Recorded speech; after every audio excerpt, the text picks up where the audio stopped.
সকালে উঠিয়ে আমি মনে মনে বলি, সারাদিন আমি যেন ভালোভাবে চলি। কথাটা কিন্তু একদম সত্য কথা। সকালবেলা উঠে আমরা মনে মনে বললি যে সারাদিন আমার যেন ভালোভাবে চলতে পারি। তো আসল কথা হলো কি, সবাই কিন্তু আমরা ব্যস্ত থাকি। অনেকেরই ব্যবসা বাণিজ্য নিয়ে ব্যস্ত, কেউ বা চাকরি নিয়ে ব্যস্ত।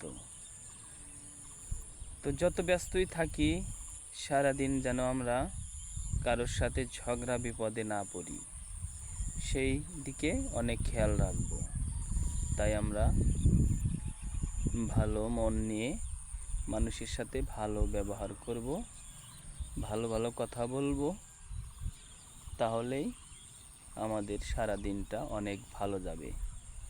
তো সবাই ভালো থাকবেন, সুস্থ থাকবেন, এই কামনাই করি। এটা হলো আমাদের গ্রাম, খুবই চমৎকার গ্রাম। ঠিক আছে, ভালো থাকুন সবাই। আল্লাহ হাফেজ।